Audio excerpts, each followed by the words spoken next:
માલમુડી ગામની આ પવિત્ર ધરતી પર ઉપસ્થિત ભક્તજનો, આ ગામના આગેવાનો, વડીલો, યુવાનો, માતા બહેનો અને સાથે સાથે આજે આપણે સૌને આનંદ કરાવવા માટે ઉપસ્થિત છે એવા દરેક કલાકારોને દિવાળી તેમજ નવા વર્ષના મારા તરફથી આપ સર્વેને રામ રામ।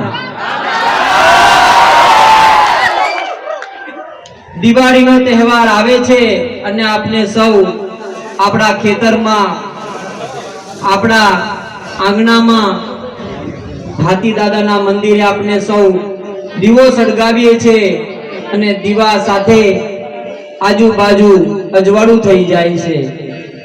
આ દિવાળીનો પ્રસંગ આપણને એક દિશા સૂચવે છે કે આપણે સૌ આપણા જીવનની અંદર એક દીવો સળગાવવાની જરૂર છે।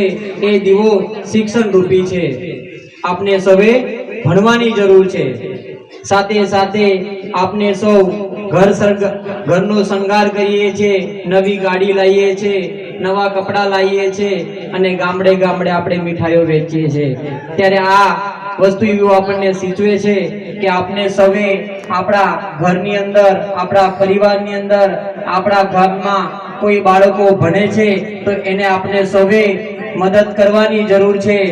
બીજી વસ્તુ એવી છે મિત્રો કે અહીંયા આગળ યુવાનો ખાસ ઉપસ્થિત છે, તો દરેક યુવા મિત્રોને મારી નમ્ર વિનંતી છે કે આપણે સૌ આજે આનંદ કરવા માટે જ ભેગા થયા છે, પણ સાથે સાથે આજે આપણે એવી પ્રતિજ્ઞા લઈએ કે આપણા જીવનની અંદર, આપણા સમાજમાં જે અંધકાર છવાયો છે એને દૂર કરવા માટે આપણે સૌ હાથથી હાથ મિલાવીને સમાજની સાચી દિશા આપવા માટે તૈયાર છો ને? તો આજે આ તમારો ભાઈ, આ તમારો દીકરો તમને એક વચન આપે છે કે જ્યારે પણ તમને જરૂર પડશે સમાજની સાચી દિશા આપવા માટે તો તમારો ભાઈ બનીને, તમારો દીકરો બનીને 24 કલાક તમારી સાથે છું।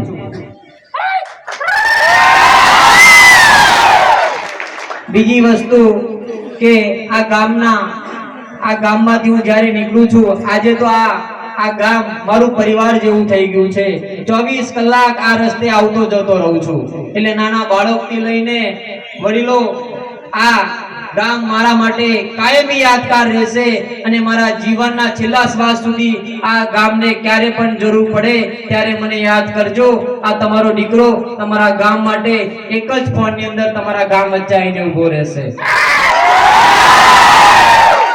બીજી વસ્તુ કે આ ગામની અંદર આજે આગેવાનો અને મારી માતાઓ પણ ઊભા છે, ત્યારે મારા આગેવાનો અને માતાઓને એક જ વિનંતી છે કે આ તમારા બધા યુવાનોને આ નવા વર્ષના એવા આશીર્વાદ આપજો કે અમે સમાજની દિશા ચલાવવા માટે, સમાજને આગળ લઈ જવા માટે આ તમારા દીકરાઓ આજે મારા તરફથી તમને વચન આપે છે કે હું કોઈ ખોટું કામ નહીં કરે, સમાજને ખોટી દિશા આપવાનું, પણ જ્યારે મેં સમાજની અંદર સાચી હકની લડાઈ લડશું ત્યારે તમારા દીકરાઓને અને તમારા યુવાનો સાથે તમે ખભે તો ખભો મિલાઈને ઉભા રહેજો।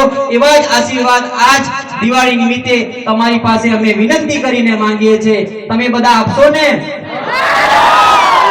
તો બસ આ દિવાળીની અંદર સારા એવા ભજની કલાકારો છે, આપણે સૌને આનંદ કરાવશે, આપણે એની મજા માણીએ। વધારે કઈ ના કહેતા ફરીથી આપ સર્વેને આ દિવાળી તેમજ નવા વર્ષના તમારા ભાઈના અને તમારા દીકરાના વચન સાથે આપ સર્વેને ફરી રામ રામ।